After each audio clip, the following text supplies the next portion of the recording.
2015's Llamageddon is what happens when your kids find your stash of shrooms and you just so happen to own llamas, as well as a consumer-grade Sony Handycam from 2014, and decide to make a movie.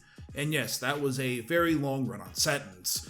Llamageddon, a film about an evil alien llama from outer space, manages to tick all the boxes in what I was looking for, and to my surprise, it is exactly what I was thinking. My parents don't make 8 figures for fucking 2 out of 6 bars. Before getting into this review, I want to start out with some points to be fair to the filmmakers, as well as you watching this review. First off, the excuse of not having a budget to craft a film does not work in this day and age, even if this film is now 7 years old. Ironically, the film does mention 1981's Evil Dead, and the film is clearly going for that. Both share the similarity of being shot on literally nothing with little to no budget. One has talent and creativity, the other has a family who owns llamas. Second, I'm a believer that a bad film can teach you as much as a good film. Of course, it's so easy to go to something like The Godfather, pick out scenes of mastery in dialogue, camera composition, lighting, and general creativity. You can also teach filmmakers just as much from a bad movie, specifically in what not to do.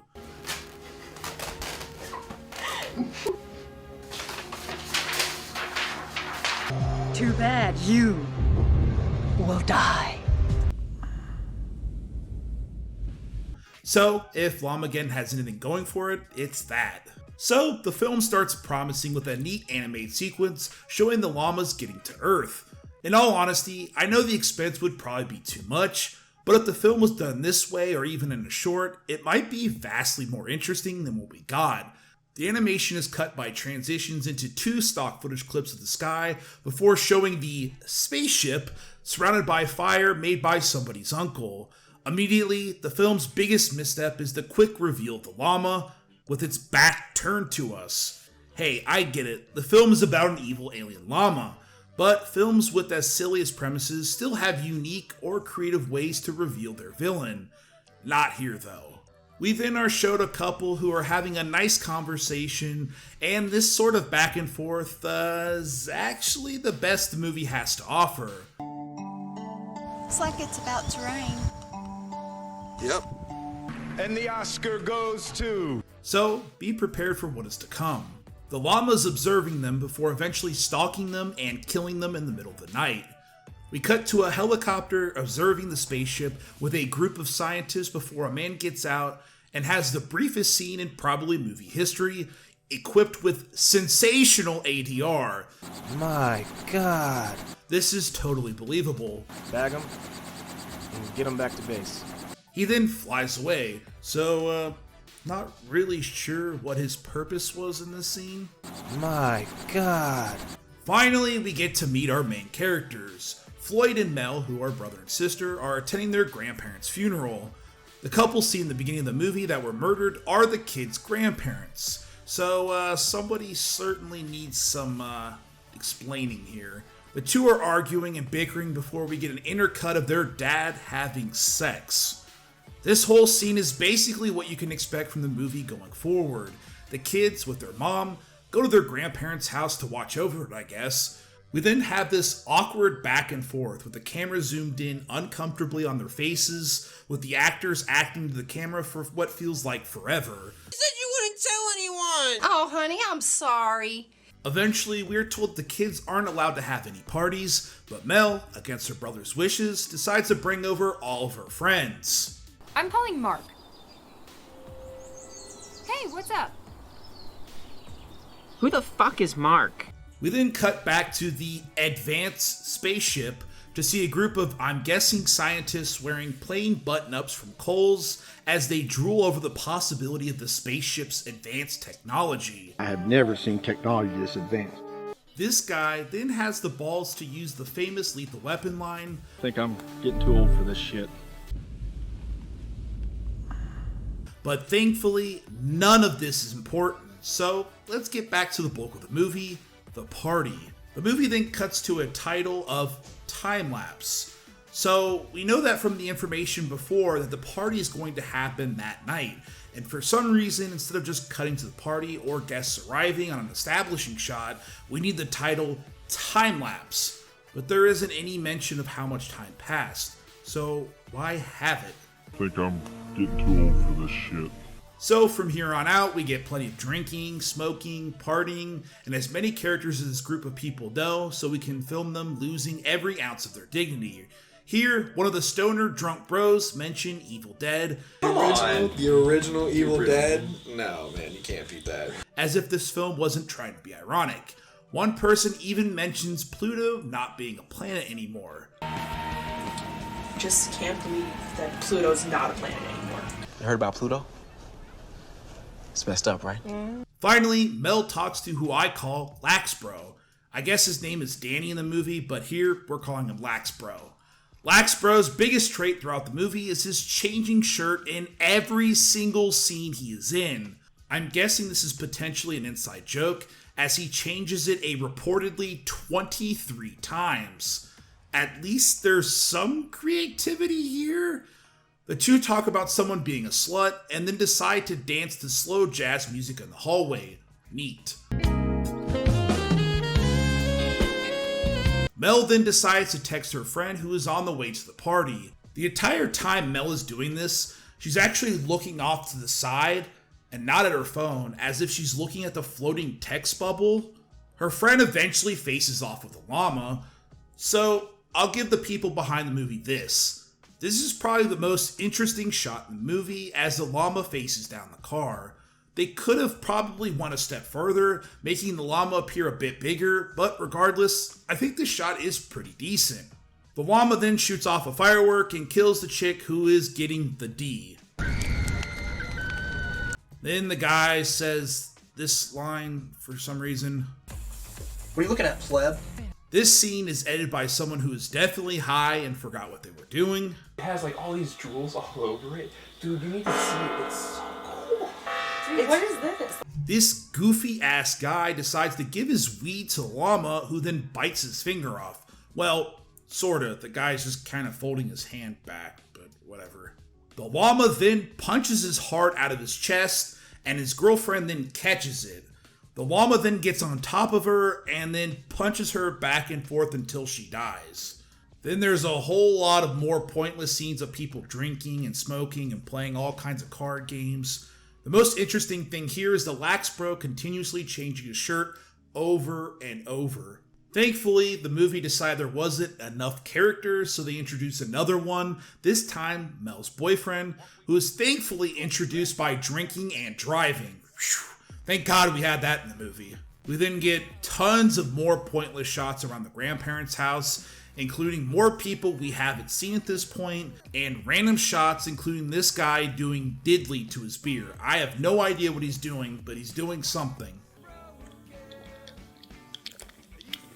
I'm calling the police on you.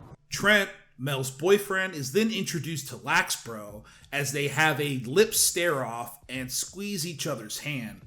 I'm really not sure where the comedy is or what the point of the scene is, but it's here. It's a pretty nice script you got there. Yes it is. Llamageddon also has a ton of shots that are completely out of focus. We get a bunch here, including awkward sex scenes, and then a creepy behind-the-scenes camera guy hiding in the shower in one scene. I have no idea. It looks so weird. So now, everyone is in the grandparents' hot tub, drinking and smoking more weed. All of a sudden, the llama appears, and then electrocutes everyone in the tub. They decide to shake their moneymakers as they die. The scene doesn't end as two more random people decide to come and get into the electrocuting hot tub, and then they die as well. Laxbro, now carrying even more alcohol, finds them and has the greatest mental breakdown in cinema history. Everyone is dead in the hot tub. Like, seriously, he keeps saying this stupid line over and over, and it's the best line in the movie. Everyone is dead in the hot tub. What are you talking about? Dan, what are you talking about? Dead in the hot tub. What's going on? Everyone is dead in the hot tub. The remaining group decide to go out front and call the cops for help, and Trent, the boyfriend, decides to say this stupid ass line. My parents will make 8 figures for fucking 2 out of 6 bars. Jesus. But the llama confronts the group out front and laser beams this chick to death. Everyone is then drenched with a super soaker full of red jam. And then another guy runs and gets vaporized. This is followed up by Trent power hurling. So stupid. Trent is then covered with green acid, and surprise, he is slowly turning into a zombie llama thing. The remaining group go through the back of the house and sprint through the woods with the llama chasing them. The llama sets off fireworks, it's laser eye vision in the woods, thankfully not setting off a fire that would be catastrophic for the woods. Could you honestly imagine starting a forest fire over this movie? The group is then killed one by one before Trent is taken by the llama in an animation sequence. Once again, this is more interesting than the entire movie. The last three find the spaceship, with the Lax Bro finding a space stick to fight against the llama. It's a goddamn space stick. But surprise, it doesn't work.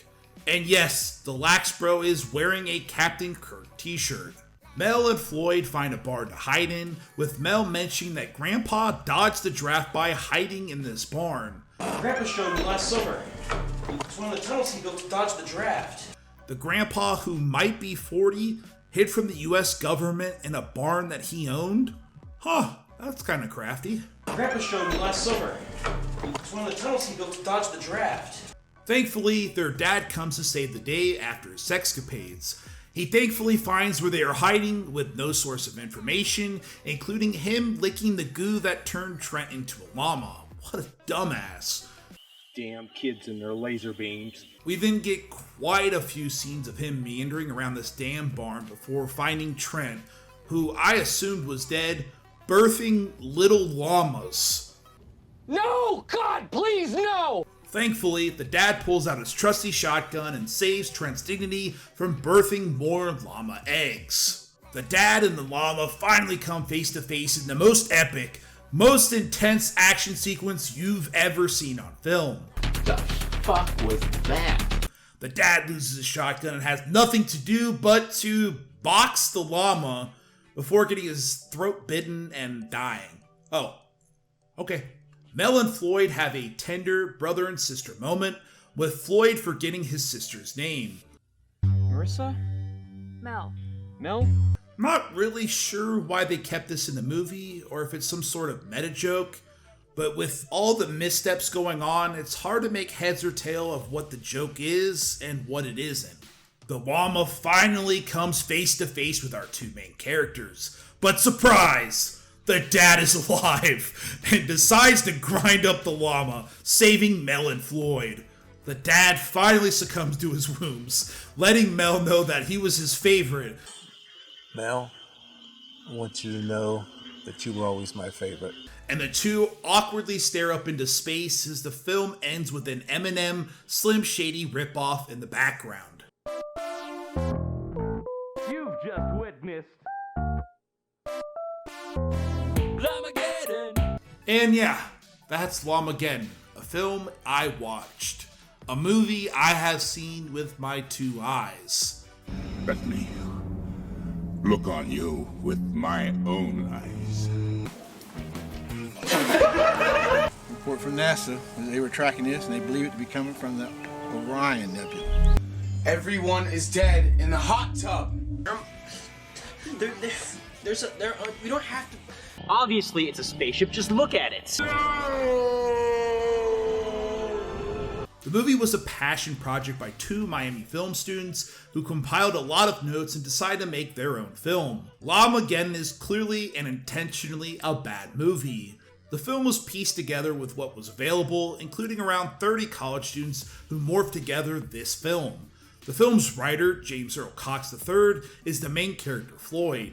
He came up with the idea with his partner, Chet Stedman, who was also the film editor and worked on special effects. The duo came up with the idea to place the film on Amazon for $1 million. The stunt was enough to garner quite a lot of attention from various horror sites. While there isn't a ton of talent or a lot working on the screen, the two are clearly clever enough to understand their situation. Llamageddon's strongest feature is the runtime, which squeaks in at a childish 69 minutes.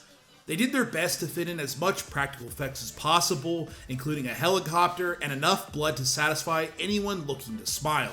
Beyond that, the dialogue is absolutely terrible, the film is technically piss poor, with enough out of focus shots to make you consider going to Walmart to get your eyes checked. The film was made on what it feels like enough weed to make Cheech and Chong happy, so in that case, maybe that's the best way to watch it. It isn't harmful, and it's just stupid enough to laugh at. Gosh darn it, can't even get a car to go 30 miles a gallon. How are we going to get to the moon? I do truly commend the duo for making a film, and it seems, based on the credits, they are silly enough to pick on themselves about it. Hopefully future projects do show growth in their technique. Until then, I'm gonna go bleach my eyes out. I'll see you, tots. Everyone is dead in the hot tub.